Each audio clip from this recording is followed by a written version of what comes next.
Hey everybody, welcome back to the Rebel Chums channel. Today we're going to talk about lightsaber weathering. Got a whole bunch of lightsabers here, awesome lightsabers from different companies. We're going to just cover them one by one. What type of weathering they are and what are the benefits, cons of them. And let me know in the comments what you think about it and which one is your preferred type of weathering. So here we start with the Vader's Fold Hero. The Vader's Fold Hero has a so-called light weathering. They have multiple options from light to heavy, and they have savage weathering. If you check my Vader's Fold lightsaber reviews, you can see what the savage weathering is like. For example, my Vader's Fold Havoc review. It basically has some sort of damage on the lightsaber they physically make by making some scratches and grinding things up. Really beautiful, you can check it out. But this is light weathering on my Vader's Fold Hero, beautiful lightsaber. So what it basically means is they use something called aluminum black, which is a fluid they basically use for weapons. I don't know if it's for aesthetics or not for weapons, but either way for lightsabers, what they do is they use a very fine grit paper, sandpaper, and they scrub it all over the aluminum, and you can see this like wavy pattern here. And that's because they do that on purpose, so the aluminum black fluid will then embed in those little micro scratches, and then it looks like it has this like blackish finish over it, and then you see that all over the lightsaber, and for example at the copper as well, and that gives you a very natural weathering look. And it's really beautiful. I really like that. So Vader's Fold has it as an option. There's some other saber companies also have that. Next is the C. Waldron weathering technique. I already did a review about this lightsaber from C. Waldron, and this is his hammer finish or heavy relic finish. Absolutely love it. It's very beautiful. So what he does is, in this case, this particular type of weathering, he gets a lightsaber, hammer it all up till there's everywhere on the surface there's these marks, and then he starts filling them up with acrylic paint in all different colors to make it a beautiful, cohesive design. And he did an astounding job. Really beautiful. I like that. This is your typical saber forged type of weathering. You find it with some other saber companies as well. What they do is they have this hilt. Normally it's all black.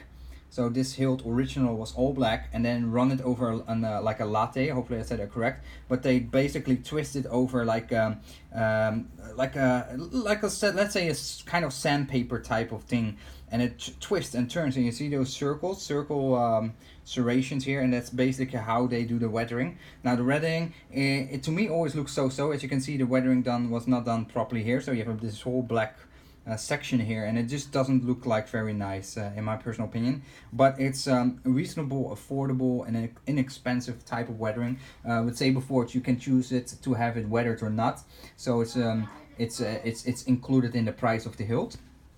Now the next step is basically the same type of weathering. This was an all black hilt, and it's by hand, somebody at Saber Trio actually by hand worn down the paint, and that makes this beautiful lightsaber with this weathering. It's absolutely gorgeous. As you can see, it's so beautiful, greenish color. As I said, it looks like Robocop. Saber Trio did an amazing job, and because they do it by hand, that's a more labor intensive technique, and it just costs a little bit more money to get to this level. And it's just my personal opinion, this is way better than this from Saberforge. I like my Saberforge and the weathering of it. It's not bad, but if you compare to this, apples to apples, then this weathering looks way better. As you can see, just to give you an idea, that is so smooth and so beautiful and so nicely done compared to one from Saberforge. It looks so crude now. Suddenly the one from Saberforge looks like absolutely out of the picture, should not belong there. The last one is my Dart Ellis Todd Johnson's Slim Coda V5. It has hammer finish with the same aluminum black technique. So he put that all over the hilt, make it dark on these spots, lighter here for example, and that gives a beautiful type of weathering. As you can see, that is really beautiful.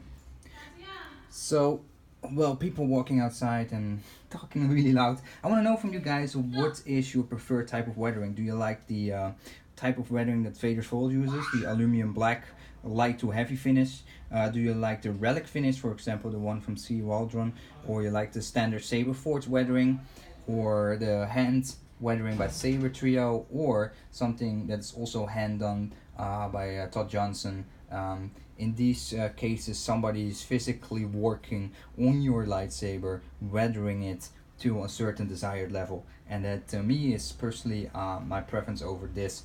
Although this is also done by a person, because still you need a person to operate the latte and turn this lightsaber over it.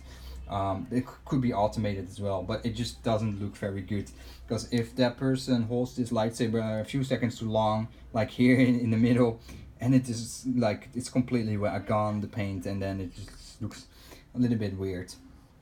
But then again, it fits its purpose. It does what it does, so it's not horrible. Let me know in the comments which one you liked and why. Thanks for watching. Bye bye.